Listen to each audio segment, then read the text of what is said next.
Ya, ya, ya. Sesuai dengan tadi syarat tadi, bapak-bapak, ibu-ibu yang terhormat. Iya. Karena Jangan keblinger malam-malam. karena Nanti HGB itu pasangan banyak sebelah gitu kan. dicuekin. Bahkan kita mau bangun lapangan golf itu bisa di atas tanah HGB sekarang. Nah, jadi misalnya ada lapangan golf asing itu HGB-nya punya asing itu nggak bisa, dia hanya bisa mungkin bekerja sama gitu kan untuk mengelola lapangan golf itu, tapi dia HGB itu atas nama orang asing atau badan hukum asing itu tidak diperbolehkan gitu.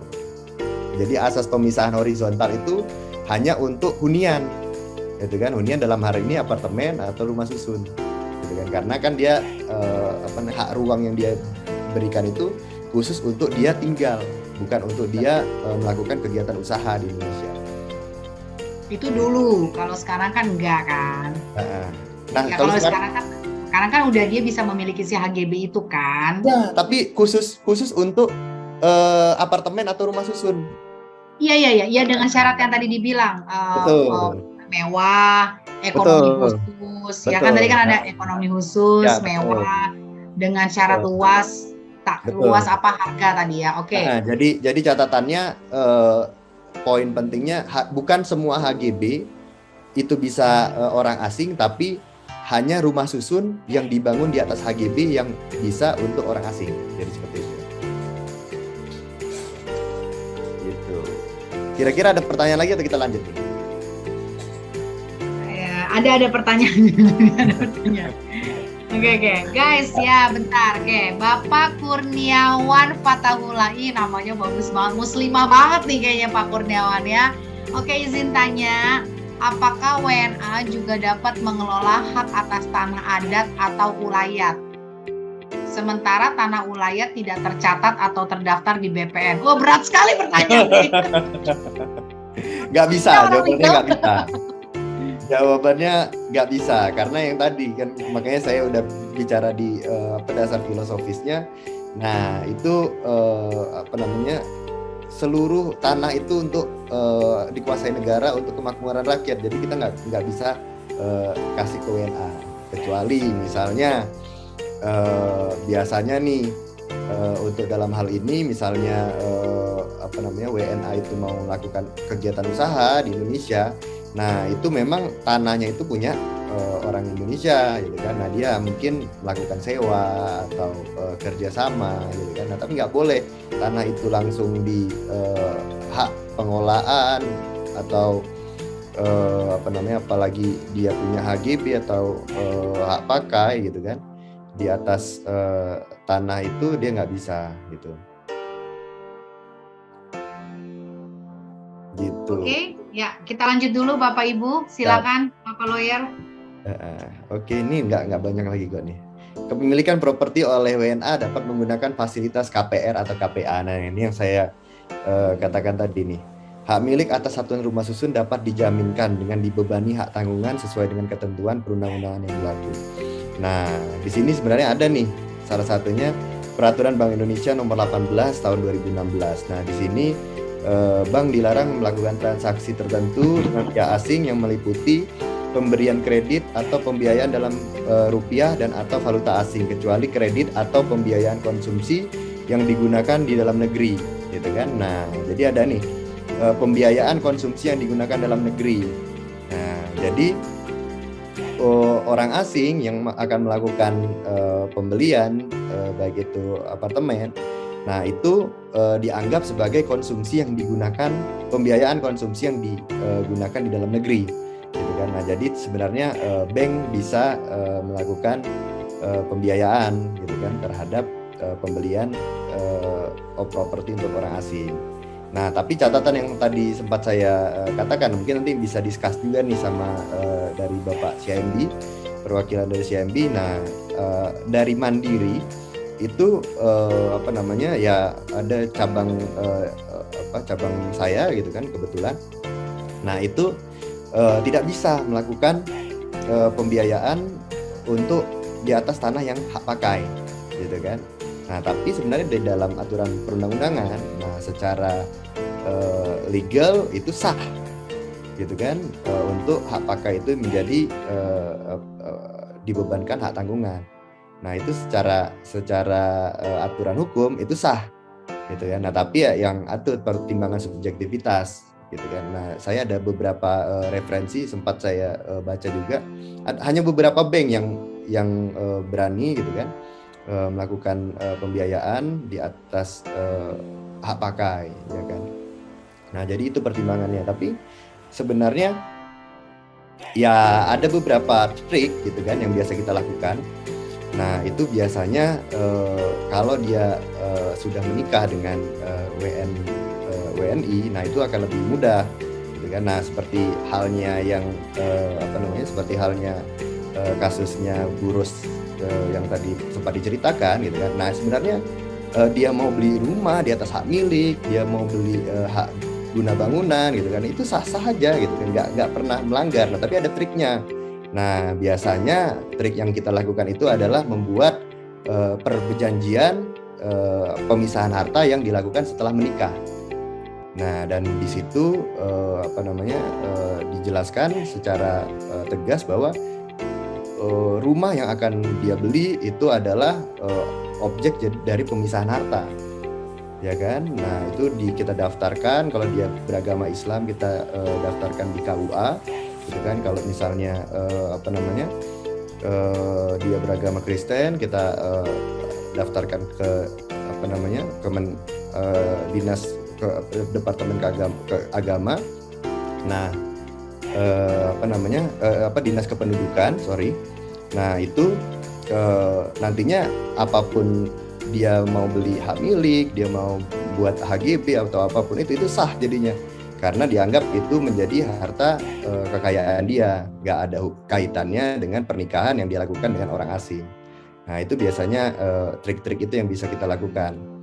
Nah terus ini sebenarnya biasanya tuh saya buat LO tuh untuk kayak gitu tuh, bisa di charge nih berapa orang nih, 79 orang nih, bisa banyak harusnya kan saya bisa charge LO-nya. Jadi terus Bapak Ibu seperti saya bilang memang begitu ya, lepas ya kan di ujungnya keluar invoice.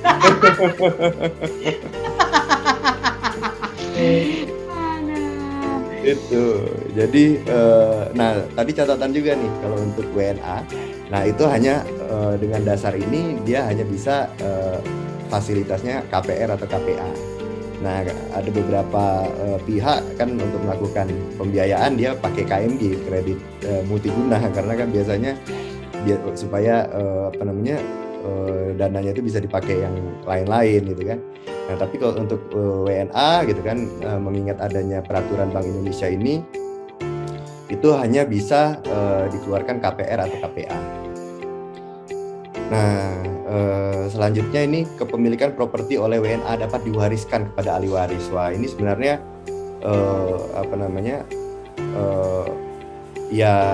penawaran yang sangat baik ini ke WNA gitu kan, apabila dia memang tahu kalau misalnya properti yang dia beli di sini itu bisa dialihkan gitu kan, bisa diwariskan kepada ahli waris.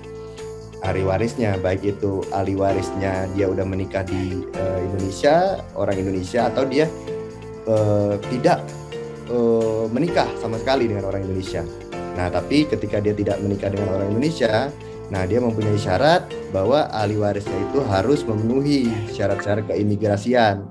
Nah contohnya itu adalah visa, paspor, izin tinggal gitu kan, yang dikeluarkan instansi berwenang gitu. Nah jadi ini sebenarnya sangat baik gitu kan, karena kalau misalnya sewaktu-waktu si orang itu meninggal dunia, orang asing itu meninggal dunia, bukan semata-mata properti yang dia beli di Indonesia itu hangus atau kembali ke negara, itu tidak.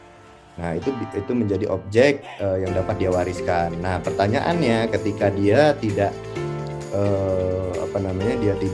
menikah dengan orang Indonesia atau tidak mempunyai keluarga yang mempunyai syarat-syarat ini, nah apakah itu hangus atau tidak? Jawabannya tidak, gitu kan? Nah karena ketika dia tidak bisa diwariskan kepada orang yang memenuhi syarat, nah dia bisa menjual, gitu kan? Menjual kepada pihak yang memang memenuhi syarat untuk memiliki rumah tersebut. Jadi itu nggak semata-mata hangus atau kembali ke negara gitu kan. Nah, tapi itu bisa bisa dijual kembali, yang uang itu bisa dimanfaatkan oleh ahli warisnya.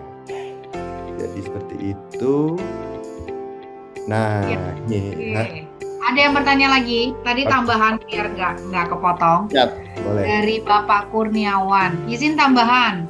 Jika pemilik hak adat memberikan hak mengelola kepada WNA dan adanya perjanjian hak mengelola tanah adat antara WNA dengan pemilik tanah adat, apakah perjanjian itu berlawanan dengan hukum atau tetap sah? Silakan Pak Lawyer. Ya. Nah, sebenarnya sah-sah aja gitu kan. Nah, selama memang yang dilakukan itu saling menguntungkan gitu kan. Nah, karena kan itu berkaitan dengan biasanya sih berkaitan dengan investasi ya. Gitu kan. Karena saya juga banyak klien-klien saya dari dari luar negeri itu melakukan pembiayaan untuk pembangunan properti gitu kan. Di Indonesia itu sah-sah aja. Nah, tapi terkait apakah dia akan yang melakukan sebagai developer, nah itu ada syarat-syaratnya, gitu kan? Apakah dia sudah memenuhi syarat itu atau tidak, gitu kan? Nah, itu perlu dilihat lagi syarat-syaratnya, karena itu berkaitan dengan izin-izin perusahaan asing atau orang asing yang melakukan usahanya di Indonesia.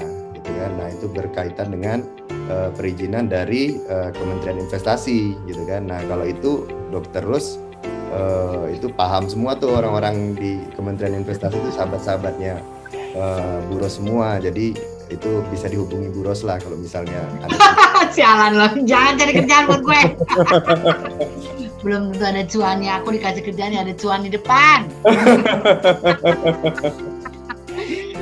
Oke, luar biasa. Ini kelihatannya Pak Kurniawan ini begitu mendalami ya. Saya curiga beliau ini siapa ya. Kayaknya kasus, dia udah punya kasus sendiri. Oke, silakan dilanjutkan Bapak Lawyer. Ya. Nah, ini nih yang menarik nih. Yang tadi sempat saya katakan bahwa ada putusan MK itu nomor 91 tahun 2020 yang menyatakan bahwa pemerintah gitu kan wajib melakukan perbaikan terhadap Undang-Undang Cipta Kerja dalam waktu 20 tahun. Ketika dalam waktu 20 tahun itu tidak dilakukan perbaikan, maka Undang-Undang Cipta Kerja dinyatakan tidak berlaku atau tidak memiliki kekuatan hukum. Nah,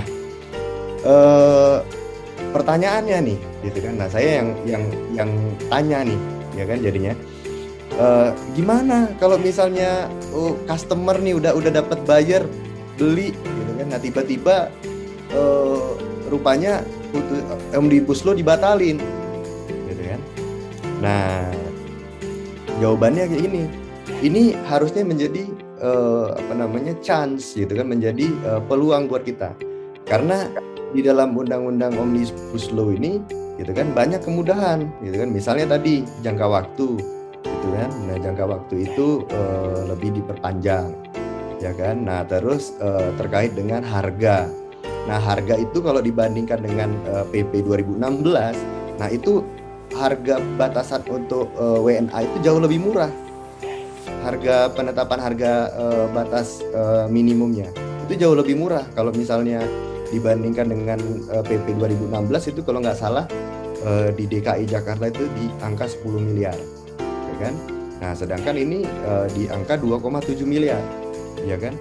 Nah, itu angkanya itu jauh lebih murah kalau kita bandingkan itu. Jadi, nah pertanyaan apakah itu berlaku ataukah nanti akan menjadi permasalahan hukum di kemudian hari? Enggak, gitu kan? Jadi selama yang udah berjalan itu tetap diakui. Jadi transaksi-transaksi yang sudah berjalan selama Undang-Undang Cipta Kerja ini masih dinyatakan sah.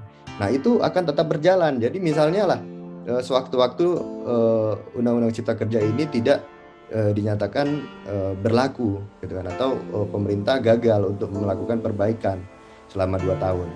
Nah, kembali ke aturan awal gitu kan. Nah, jadi ada beberapa buyer yang udah terlanjur beli, jangka waktunya 80, langsung langsung 80 tahun, sedangkan yang lain-lain harus perpanjang 20 tahun, 30 tahun gitu kan. Nah, habis itu perpanjang lagi 30 tahun gitu kan. Nah, itu kan menjadi ini ya, sedangkan yang udah terlanjur beli ya dia tenang-tenang aja sampai 80 tahun, dia nggak perlu perpanjang ya kan. Nah, dan itu berkaitan juga ketika kita melakukan perpanjangan. Nah, itu kan akan dilihat lagi apakah si pemegang hak itu masih memenuhi persyaratan atau tidak gitu kan. Nah, persyaratan tadi apakah dia masih kerja, apakah dia masih investasi, apakah kitasnya masih ada ya kan, masih berlaku. Nah, itu akan dilihat lagi ketika itu tidak memenuhi persyaratan. Nah, otomatis dia nggak bisa melakukan perpanjangan lagi, dan itu harus dijual kepada orang yang berhak gitu kan. Nah, itu yang perlu diperhatikan gitu kan. Nah, jadi sebenarnya jawabannya untung atau rugi nih dengan adanya putusan Mahkamah Konstitusi ini. Ketika kita bisa melakukan transaksi di eranya Omnibus Law, nah pastinya kita sebagai buyer dan WNA sebagai kita sebagai seller dan WNA sebagai buyer, nah itu pasti diuntungkan dengan adanya undang-undang Omnibus Law ini. Nah, makanya ya kita nggak terlalu khawatir juga dengan adanya putusan MK ini. Yang penting selalu dipantau gitu kan, dipantau dalam arti ketika kita melakukan transaksi apakah undang-undang Omnibus Law itu masih berlaku atau kembali ke aturan yang lama. Jadi seperti itu. Nah, ini sedikit juga saya jelaskan mengenai perjanjian nomini. Nah, dulu kenapa ini 2015 itu dibuat PP itu gitu kan. Nah, karena maraknya perjanjian nomini. Ya kan? Nah, itu pengadilan banyak banget sengketa terkait dengan perjanjian nomini. Nah, perjanjian nomini apa nih? Misalnya karena si WNA itu tidak bisa melakukan pembelian properti gitu kan di Indonesia. Nah, pada akhirnya dia pakai nama orang. Dia pakai nama orang seolah-olah bertindak untuk dan atas nama dia membeli suatu properti itu. Ya kan? Nah, biasanya itu ada perjanjian kerahasiaan bisa gitu kan, ataukah yang lebih smooth lagi itu biasanya dilakukan pakai surat pengakuan hutang ya kan. Nah, ada banyak cara yang bisa dilakukan untuk perjanjian nomini ini, tapi ya pada dasarnya melakukan perjanjian nomini ini ya penuh dengan risiko gitu kan. Nah, makanya ya hampir seluruh orang warga negara asing yang membuat perjanjian nomini berujung pada sengketa di pengadilan gitu kan. Nah, oleh karena itu diterbitkanlah PP tahun 2015 yang secara legal, secara sah memberikan ruang kepada orang asing untuk untuk membeli apartemen walaupun itu masih di atas hak pakai gitu. Nah, resikonya apa ya kan? Nah, yang pertama resikonya itu yang tadi saya bilang, dasar filosofis kita, orang asing itu nggak bisa punya tanah di Indonesia gitu kan. Nah, itu udah jelas melanggar undang-undang. Ada pasal 21 Undang-Undang 5 tahun 1960 itu tentang Undang-Undang Pokok Agraria, di mana yang dapat memiliki tanah di atas hak milik itu hanya boleh warga negara Indonesia. Nah, itu berkaitan dengan juga syarat sah lakukannya perjanjian. Nah, syarat sah dilakukan perjanjian itu ada salah satunya adalah sebab-sebab yang halal atau tidak bertentangan dengan peraturan perundang-undangan. Nah, ketika perjanjian dibuat bertentangan dengan peraturan perundang-undangan, nah otomatis perjanjian itu dianggap tidak ada atau batal demi hukum. Nah, jadi ya sebenarnya, nah ini sedikit juga nih saya cerita jadinya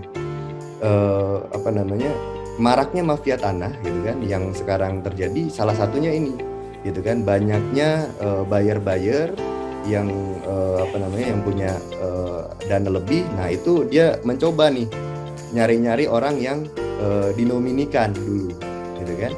Nah, kenapa dinominikan? Karena secara hukum dia itulah yang berhak atas tanah itu, gitu kan? Nggak menutup kemungkinan dia punya NDA atau dia punya surat pengakuan hutang, tapi ketika NDA dan surat pengakuan hutangnya dibuat, gitu kan, dan dapat dibuktikan untuk dibuat semata-mata hanya untuk terciptanya perjanjian nomini ini, gitu kan. Nah, itu dianggap batal demi hukum. Jadi si yang berhak atas tanah itu adalah orang yang tertulis di dalam sertifikat, gitu kan. Even itu ada apa yang tadi saya bilang, ada NDA atau ada surat pengakuan hutang, gitu kan. Nah, makanya orang yang investor, gitu, yang punya dana lebih, dia beli dengan harga yang lebih murah, gitu kan, ke si orang yang dipercayakan sama WNA ini. Nah, akhirnya dia beli dana murah dengan harga murah. Nah, dia selesaikan sama orang WNA ini, gitu kan. Nah, itu banyak terjadi seperti itu, gitu. Nah, di sisi lain ya sebenarnya WNA itu juga yang salah, gitu kan. Karena ya di sisi lain dia nggak tahu aturan hukum di kita, gitu kan. Nah, di sisi lain ya nggak tahu nih siapa yang kasih advice dia untuk membuat perjanjian nomini ini, gitu kan. Tapi secara hukum itu tidak diakuin dan itu dianggap penyeludupan hukum, gitu kan. Itu nggak dilarang di Indonesia. Nah, ini yang sering juga terjadi di lingkungan kita, gitu kan. Nah, sehingga banyak orang mengatakan itu mafia tanah, tapi sebenarnya ya sah-sah aja, gitu kan. Nah, jadi seperti itu. Kayaknya sudah mendadak ya Pak Lawyer ya. Iya, banyak banget itu seperti itu. Jadi itu saya kemarin baru juga ketemu, gitu kan. Nah, itu dia beli sama dulu pegawainya, gitu kan, pegawai orang asing, gitu kan. Dia beli tanah itu, dia hanya chef di situ. Tanah itu di Menteng, gitu kan, di Menteng itu 1.700 meter, Bu Ros, gitu kan. Dia beli 300 juta, bayangan. Ya kalau sekelas chef, gitu kan, yang digaji kecil, diperas keringatnya sama WNA, dapat uang segitu, ya udah lepas aja dia. Gitu. Iya. Banyak gitu, wah, itu jadi kayak mendadak gitu. Biasanya seperti itu.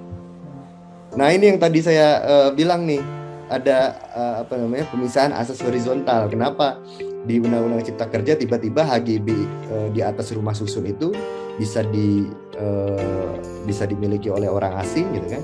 Nah, karena ini nih konsep pendaftaran atas pemilikan rumah susun, gitu kan, atau apartemen menganut atas asas pemisahan horizontal, gitu kan, yakni kepemilikan atas rumah susun merupakan hak milik atas rumah susun yang bersifat perorangan yang terpisah dengan hak bersama atas bagian bersama, benda bersama, dan tanah bersama. Jadi kalau misalnya di sana ada kolam berenangnya, di situ ada lapangan golfnya, di situ ada lobinya, ada liftnya. Nah, itu di luar itu, gitu kan, yang dianggap yang dia punya adalah sebatas kamar yang dia punya, gitu kan.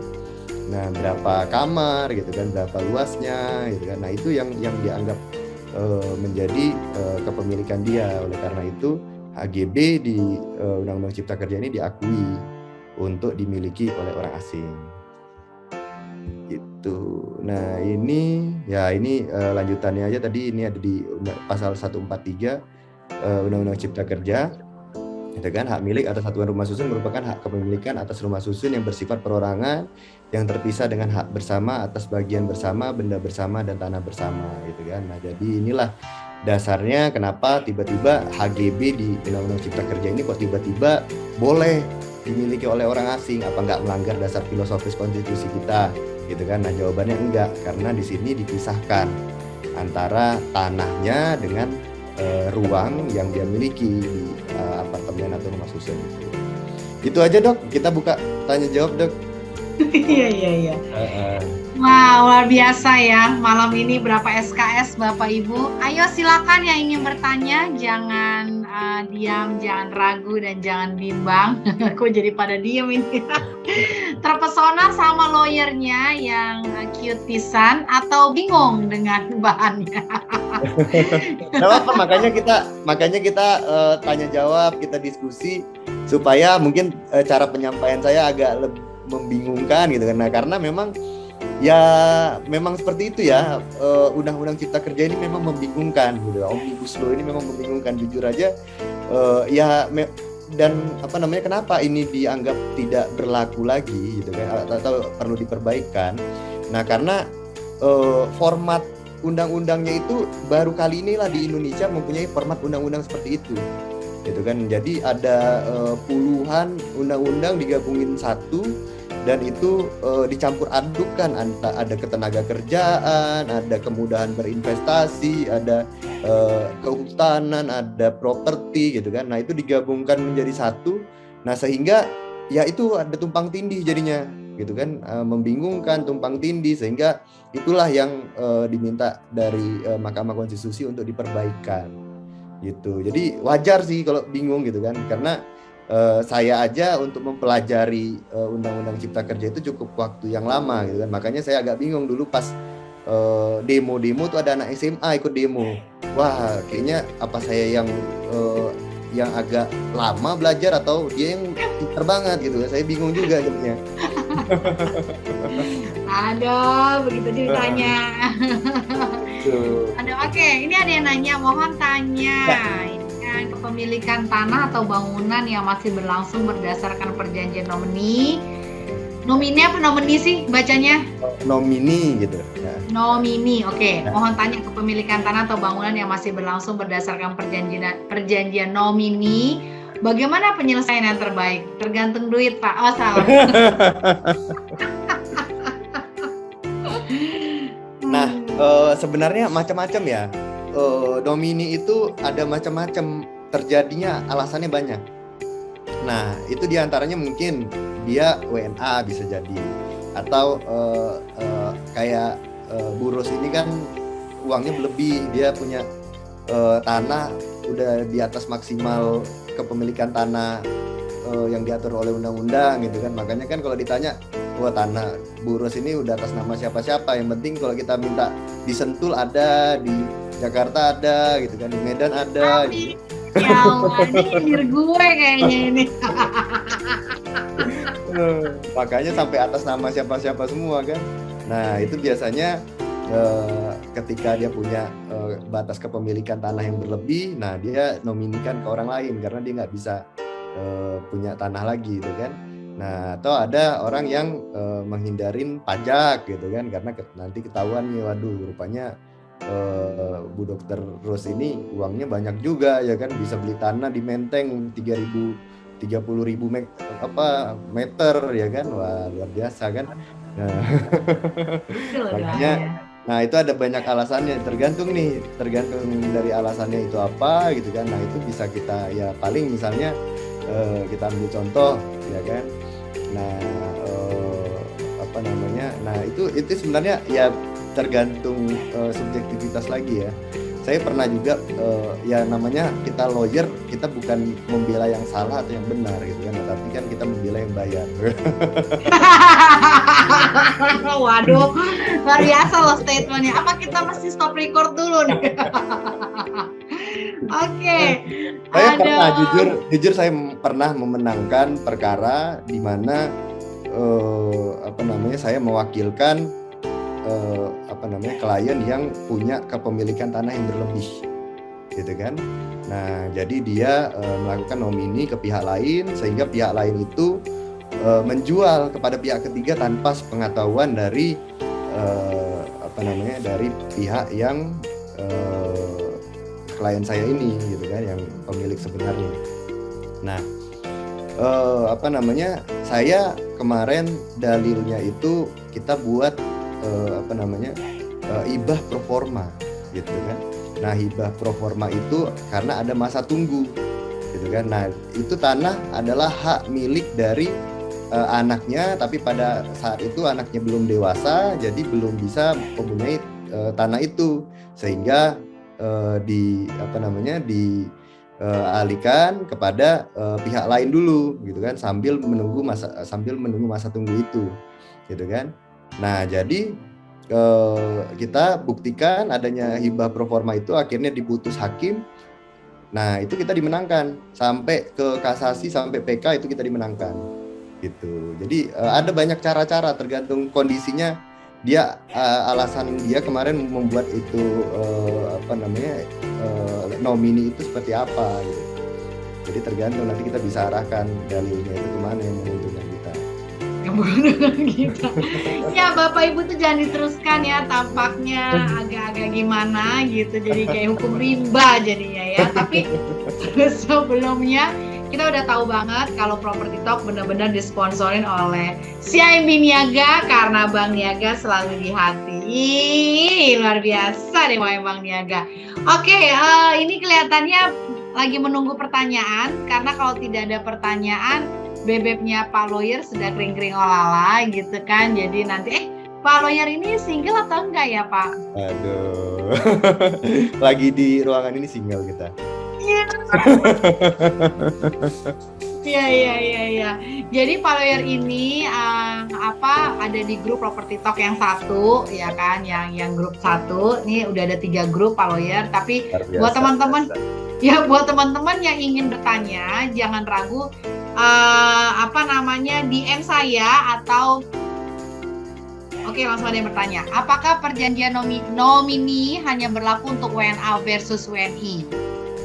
Ya tadi seperti saya katakan gitu kan, perjanjian nomini itu banyak alasan yang bisa ujung-ujungnya orang membuat perjanjian nomini. Tapi kalau saya sebagai lawyer yang memberikan advice ke klien, itu saya nggak pernah ngasih advice untuk membuat perjanjian nomini gitu kan, kecuali udah terpaksa dia datang ke saya, udah terlanjur, udah ada perjanjian nomininya, kita cari jalan keluar bareng-bareng. Tapi sebisa mungkin untuk perjanjian nomini itu dihindarin, karena yang saya katakan tadi, ada syarat sah perjanjian di KUH Perdata.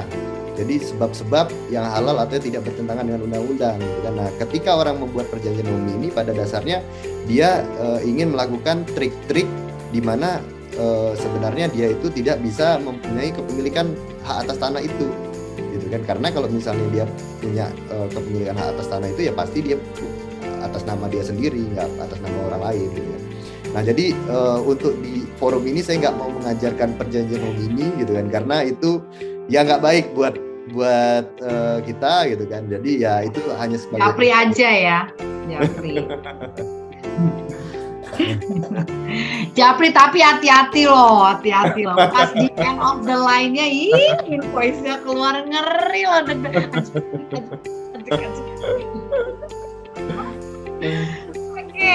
Jadi Bapak Siani Karyanto bukannya tidak mau dibahas, tapi mungkin Japri aja, ya kan? Karena ini kan forum bebas dan kita biasa naik ke YouTube gitu ya. Jadi jangan sampai ada hal-hal yang malah Property Talk jadi viral, tapi dalam hal negatif ya. Nggak mau. Aku mau bobo nyenyak. Jadi aku nggak mau viral di negatif. Oke, any question? Coba teman-teman, ada pertanyaan lain nih. Dari Pak Samuel tuh udah ngasih tahu tuh, buat teman-teman yang pengen KPR silakan hubungi Pak Samuel, katanya gitu, ya kan. Jadi Niaga memang selalu di hati guys, fast respon dan komisi cepat keluar. Ya, itu aja pentingnya. Oke. Kalau bunga kan itu kompetitif. Mungkin nih bisa kita tanya nih sama dari pihak CIMB nih, untuk WNA udah ada fasilitas belum nih dari CIMB? Nah, untuk dari teman-teman kan pasti buat pengetahuan nih, jadi bisa langsung hubungin nih kerjasama sama CIMB. Gimana nih? Boleh. Dari CIMB boleh ngasih suara? Apakah dari CIMB ada fasilitas untuk WNA kepemilikan properti? Kalau tadi kan kalau cash beda ya, ini kan KPR atau KPA gitu ya untuk WNA. Gimana? Kayaknya masing-masing cabang beda-beda kali. Ini cabang ini dia. Nggak apa-apa. Yang penting CIMB selalu support Property Talk, selalu di hati aja pokoknya. Ini padahal ada bosnya loh, ya kan? Mungkin bosnya belum bisa online karena off cam dan Oke, nanti kita pasti susulin pertanyaan ini ya. Nanti kita jawab di next property talk. Aduh, Pak Lawyer, kamu jangan mendesak sponsor saya dong. Aduh, jangan gitu dong, guys, ya kan. Nah, coba teman-teman yang lain mungkin ada pertanyaan, jangan seputar nomini, ya kan.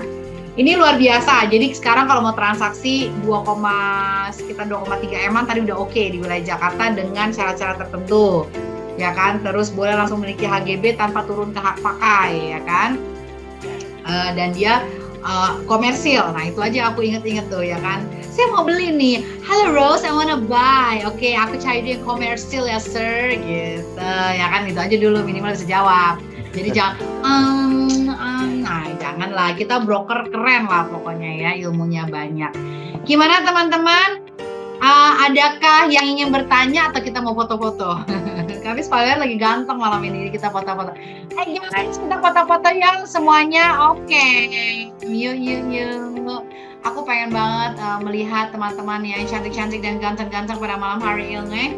Ya kan? Wih, ada yang pakai masker loh. Ini aku suka banget nih dari Ibu Karuna Remax Jaya. Tapi ini bener-bener loh. Ini menunjukkan memang property talk kenapa malam-malam ya ini gitu loh. Jadi kita tetap masih bisa maskeran, bercumbu bersama Bebek, tapi dengerin ilmu-ilmu gitu loh. Ya nggak sih Bu Mariana? Bener nggak sih Bu Veronica? Bener, dikasih jempol. Ini si Rosa nih, miring aja otaknya. Udah malam Bu, maklum. Oke, siap. Buat slide 1, nih aku pengen cek dulu. Ini sebenarnya di aku sih slide-nya ada 3, tapi yang ini aja. Oh wow, oke, ini ada yang bertanya, tapi kita foto dulu karena udah ada yang off cam. Oke, 1, 2, 3, say cheese. Oke, aku kasih slide 1 aja ya guys. Oke, karena udah ada yang bertanya, padahal sudah mau kita tutup. Oke, ada nanya. Pak Lawyer, izin mau tanya dari Bu Delis Asia One Property. Kalau sudah terlanjur menikah dengan WNA tanpa surat pisah harta, masih ada solusi kah kalau mau beli apartemen baru? Ya, kalau selama masih ada undang-undang Cipta Kerja, ya kan. Nah tadi kan WNA bisa bisa beli apartemen gitu kan, properti apartemen itu di atas HGB, gitu kan. Nah even ketika worst case-nya itu pada saat transaksi udah ini Omnibus Law itu nggak diberlakukan lagi. Nah, jalan keluarnya adalah membuat perjanjian pranikah setelah nikah, gitu kan. Ini ada ininya, ada dasarnya itu putusan Mahkamah Konstitusi. Jadi perjanjian pranikah itu bukan hanya bisa dibuat setelah nikah, gitu kan. Nah, tapi berdasarkan putusan Mahkamah Konstitusi itu perjanjian pranikah itu juga bisa dibuat setelah nikah. Jadi pemisahan harta itu bisa dibuat setelah nikah, gitu kan. Dibuat di akta notaris dan itu nanti didaftarkan, gitu kan. Didaftarkan kalau misalnya agama Islam di KUA, kalau non Muslim itu di Dinas Kependudukan. Oke, saya pikir itu cukup jelas ya Bu Delis ya. Oke, thank you. Nah ini pertanyaan dari Bu Leni, sebenarnya sudah dijelaskan bisa memiliki apartemen sampai berapa lama. Nanti dia ini di slide-nya ada. Aja.